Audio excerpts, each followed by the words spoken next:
Cet épisode 5 offre une série de moments exceptionnels mais aussi pas mal de révélations, en commençant avec Sage et finissant avec Butcher. Tu vas m'écouter très attentivement. Tu vas l'aimer, cette histoire, c'est garanti. Bagarre, duel, torture, vengeance, géant, monstre, poursuite, évasion, grand amour, miracle. Depuis son retour pour sa 5e et dernière saison, la série n'a pas vraiment brillé. Si le premier épisode a permis de démarrer sur les chapeaux de roue, les 3 suivants ont peiné à insuffler un véritable élan à la série. On a vraiment l'impression que la série gagne du temps en attendant l'affrontement final. L'épisode 5 ne résout pas forcément ce problème de fond autant qu'il le pourrait, mais cet épisode est tellement divertissant et révélateur qu'il est difficile de lui trouver des défauts. Le protecteur, votre seigneur et sauveur, exige une dévotion totale et sans faille, et il n'acceptera rien de moins. Malheureusement, Firecracker la prend à ses dépens dans cet épisode, intitulé Cul-sec. Dans ce qui sera son chant du cygne, le public découvrira que même les plus fidèles serviteurs du protecteur ne sont pas à l'abri des caprices du scénario. L'épisode prend un virage narratif original en bouleversant la formule habituelle des épisodes. Il explore les points de vue de Firecracker, Black Noir, Sister Sage, le petit soldat et Terreur. Oui, même l'adorable bulldog de Butcher a droit à son moment qui rappelle un épisode de la saison 11 de Supernatural, filmé depuis l'Impala de Dean. Cette nouvelle approche est une réussite pour la série. Elle évite que le récit ne s'essouffle. Pour Firecracker, en particulier, le public découvre une femme qui n'a pas toujours partagé les mêmes opinions politiques que son personnage principal. Porte-parole raciste et virulente d'un conglomérat multimédia omniprésent, Firecracker est sans conteste l'un des personnages les plus odieux de la série. Et cet épisode ne change pas fondamentalement son image, mais l'humanise considérablement. On entrevoit enfin la véritable personne derrière le personnage qu'elle incarne constamment, et on comprend le profond impact psychologique de ce rôle. Eva Laurie Curry livre ici sa meilleure performance de la série. Ses scènes avec Anthony Starr, David Diggs et W. Earl Brown sont remarquables. Elle se retrouve tiraillée entre sa loyauté envers son mentor d'enfance et les besoins de la jeune église démocrate d'Amérique. Voir Firecracker et Ophaser rivaliser de manière à peine voilée pour devenir le bras droit du protecteur est absolument divertissant. Leurs scènes dans la suite dégagent une atmosphère de profonde compassion. C'est un sous-texte complexe, dissimulé sous des sourires de façade. Cela illustre à quel point certains fanatiques religieux peuvent paraître hypocrites et faux. Cet épisode nous montre à quel point Firecracker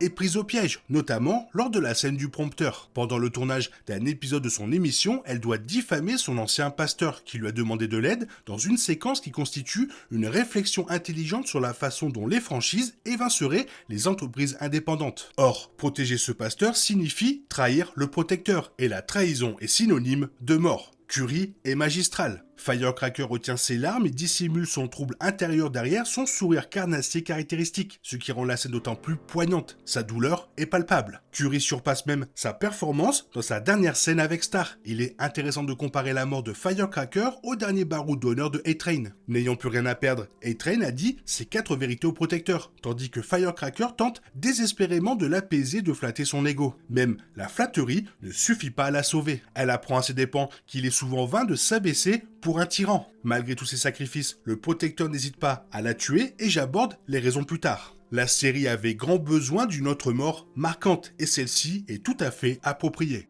Ensuite, nous passons à Sage qui révèle enfin son plan machiavélique à Ashley. Il s'avère que Sage souhaite que le protecteur échoue dans sa quête du V1. La deuxième phase de son plan consiste à propager le virus super, tandis qu'elle se terre dans son bunker tranquille. Personne ne souhaite plus la tranquillité que la femme la plus intelligente de l'histoire. La scène entre Susan Hayward et Colby Minifie est un vrai régal. Minifie a également l'occasion de démontrer son talent pour la comédie physique lorsque le visage derrière sa tête fait son entrée. Les téléspectateurs ont rarement l'occasion de voir de véritables moments de complicité entre les femmes dans cette série. Certes, Sage veut quelque chose de Ashley, mais leur échange sur leur mère et grand-mère disparues sont sincères et touchants. Cette révélation des intentions de Sage est tout à fait cohérente avec son personnage. Elle ne défend que ses propres intérêts. La façon dont cela se traduira dans les derniers épisodes sera, espérons-le, fascinante et j'évoque l'entièreté de son plan plus tard.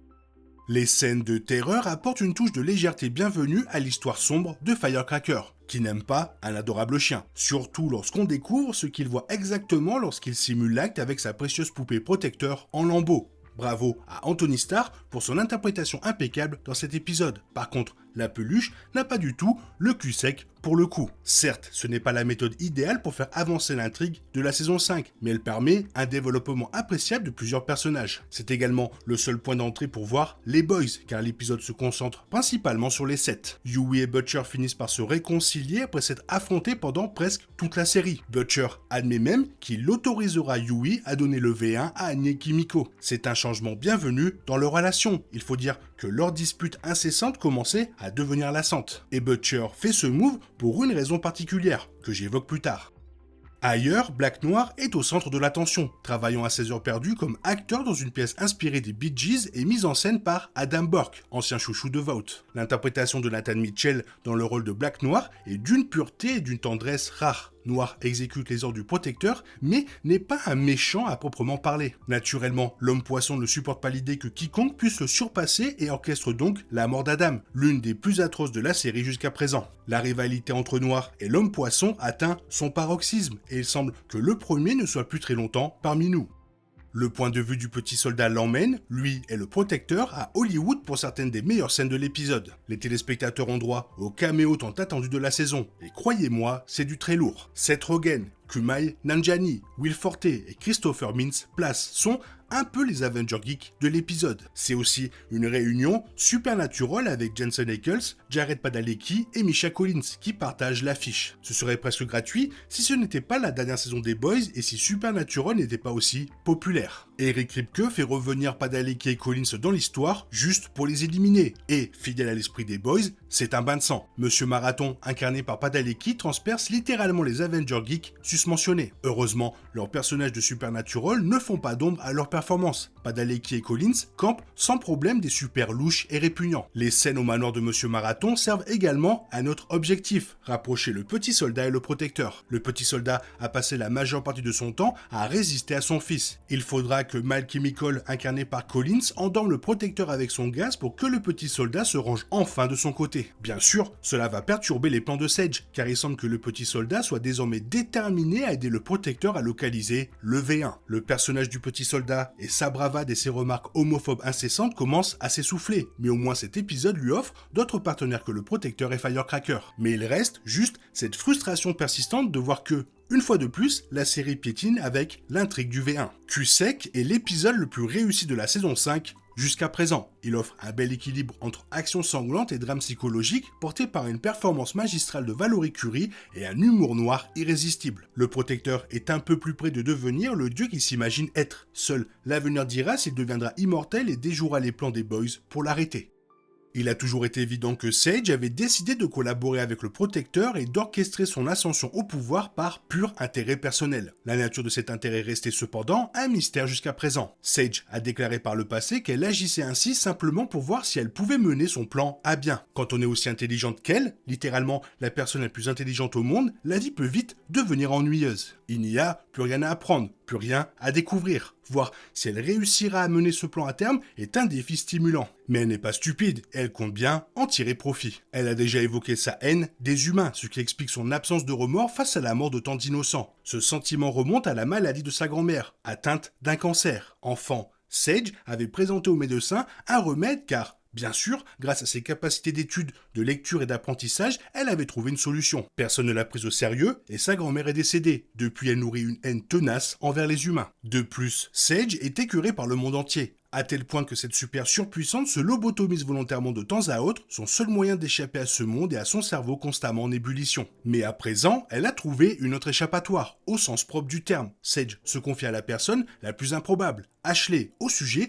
de son véritable plan. La phase 2 dont elle parle sans cesse, c'est la fin du monde tel que nous le connaissons. Cela signifie accueillir la propagation du virus pour déclencher une guerre entre humains et super, tout en laissant le virus décimer les super pendant que les super déciment les humains. Mais Sage ne compte pas se sacrifier. Elle construit un bunker où elle se cachera pour observer le désastre de loin. Son but, la paix et le calme pour toujours. Elle invite même Ashley à la rejoindre. La révélation de son plan prend enfin tout son sens. Tout ce que Sage a fait pour que le protecteur prenne le pouvoir semble insensé, puisqu'il est évident qu'il mènera le pays à sa perte. Comment a-t-elle pu être aveugle? Elle a bien compris, mais c'est ce qu'elle veut. Elle ne fait pas grand-chose non plus pour arrêter le virus. Étant si intelligente, elle savait probablement déjà qu'il existait encore, et même comment le développer elle-même si nécessaire. Elle est restée, les bras croisés, laissant tout se produire, car tout cela s'inscrit parfaitement dans son grand plan. Elle se délecte d'attiser la violence, de semer la division et de créer le chaos. Comme le dit Sage dans l'épisode 1 de la saison 5, les conflits permanents lui sont utiles. En effet, plus les gens se battent, plus ils s'entre-déchirent. C'est précisément pour cette raison qu'elle libère Polarity dans le final de la saison 2 de Gen V, lorsque Thomas Godolkin, ressuscité,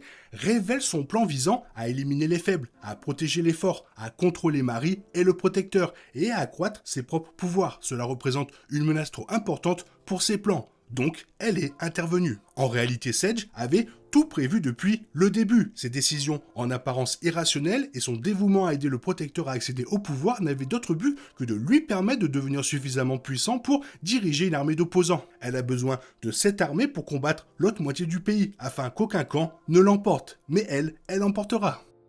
Il existe tant de façons dont cette histoire pourrait se terminer, et il est déjà clair que personne n'est à l'abri. Il faut envisager que Sage soit la seule super à survivre, ironiquement la seule à ne pas posséder de force physique extraordinaire. Elle a prouvé qu'il n'est pas nécessaire d'avoir des yeux à vision thermique, une force surhumaine, des tentacules surgissant du ventre, ni même un corps indestructible ou l'immortalité. Il suffit de savoir manipuler les gens. Sage a agi dans l'ombre depuis le début. On voit clairement comment elle manipule le protecteur, le persuadant de son dévouement absolu à faire de lui leur chef intrépide. Il est trop absorbé par lui-même pour se rendre compte de la manipulation, mais il y a d'autres pistes. Se pourrait-il par exemple, que le bunker où vit Stan Edgar soit celui où Sage compte se réfugier. L'a-t-elle fait construire ou l'a-t-elle incité à le faire construire afin de pouvoir l'utiliser plus tard? Elle semble également manipuler Ashley, la désormais vice-présidente, doute de ses capacités de leader, et Sage non plus, probablement, même si Ashley est préparée à s'opposer au protecteur. Sage veut peut-être faire croire à Ashley qu'elle est capable de tenir tête à celui-ci pour semer encore plus le chaos. Cela confirme que Sage est le personnage le plus maléfique de la série, son plan étant de loin le plus extrême.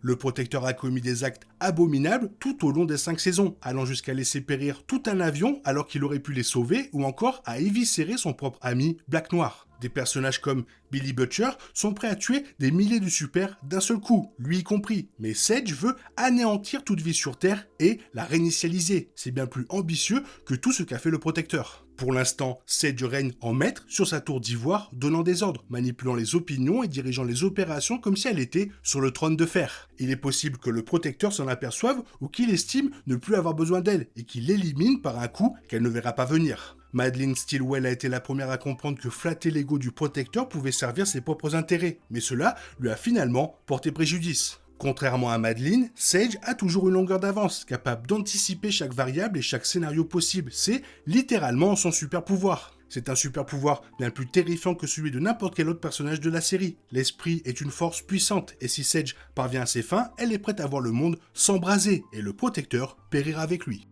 Dans cette ultime saison, l'équipe de Butcher a 2 missions. La première consiste à utiliser le virus pour anéantir l'armée de Vought, le protecteur compris, d'un seul coup. Dans l'épisode 5, les membres des Boys ont chacun, à des degrés divers, accepté l'idée de commettre un massacre biologique. La seconde mission est de trouver les doses restantes du V1 avant le protecteur, car ce produit le rendrait immunisé contre tous les virus et lui conférerait une quasi-immortalité. C'est sur ce point précis que les Boys sont en désaccord. Tandis que Yui et le français espèrent que le V1 pourrait servir à protéger leur compagne, d'autres membres de l'équipe sont plutôt enclins à le détruire afin d'éliminer toute possibilité pour le protecteur de devenir immunisé contre le virus. Alors que l'équipe prépare sa prochaine action, Butcher change d'avis, et lors d'une conversation à cœur ouvert avec Yui, il accepte qu'Annie et Kimiko prennent le V1. Le revirement de Butcher survient juste après l'incident avec Terreur, qui force l'équipe à mettre de côté ses différends et à retrouver un sentiment de cohésion et de camaraderie qui faisait défaut depuis les retrouvailles des Boys au début de la saison 5. Plus important encore est l'esprit de Lenny, le frère disparu de Butcher.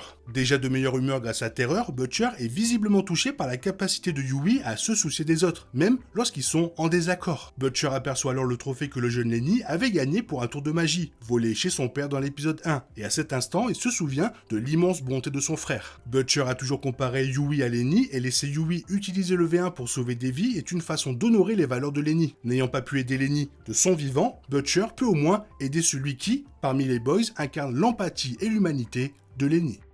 À première vue, on pourrait croire que la foi vacillante de Firecracker envers le protecteur est l'erreur qui scelle son destin. Pourtant, à y regarder de plus près, il n'en est rien. Lorsqu'il confronte la Super, sa première exigence est simplement que Firecracker fasse ses valises et quitte la tour des 7. Son châtiment est d'être exclu des 7 et renvoyé à un relatif anonymat. Au lieu de réaliser à quel point la situation pourrait être pire et de s'enfuir, Firecracker plaide sa cause, le suppliant de revenir sur sa décision et insistant sur le fait que sa foi est aussi solide que du roc. C'est seulement à ce moment-là qu'il revient sur sa proposition et décide de lui fracasser la tête. Il est donc clair qu'elle a fait bien plus de mal que de manquer de foi et de coucher avec le petit soldat. L'explication la plus probable est qu'il est indifférent au sort de Firecracker. Une fois son trouble religieux révélé, il la renvoie car, du haut de son piédestal de Dieu, elle ne mérite pas d'être tuée. Puis, face à son refus de partir et à ses supplications, sa patience s'épuise. Toute cette triste histoire illustre à quel point son complexe de supériorité est loin d'avoir atteint son apogée. Il traite Firecracker comme un moucheron qui refuse de sortir par la fenêtre ouverte et donc il l'écrase. Une autre explication possible est que les supplications de Firecracker l'exaspèrent encore plus que son refus d'abandonner Jésus. Malgré tous ses défauts, il a, dans certaines circonstances, toléré une franchise brutale, ce qui explique comment Sir Sedge peut dire des vérités que les autres membres des 7 n'oseraient jamais révéler. Plus tôt dans la saison 5, il désespérait de voir à quel point les employés de vote étaient terrorisés en sa présence. La prétendue trahison de Firecracker est une chose, mais pour lui, mentir pour conserver sa place parmi les 7 est peut-être pire. Je m'attendais pas du tout à ça dans l'épisode 5 et finalement je suis plutôt ravi. Ça avance moyennement, voire pas du tout, mais il y a quand même des choses intéressantes. Toi, qu'est-ce que tu en as pensé? Fais-moi part de ton avis dans la zone commentaire. Et sinon, comme d'habitude, bisous bisous, bye bye. T'es toujours là, toi? C'est fini. Rentre chez toi. Allez, dehors. Naï, naï, naï.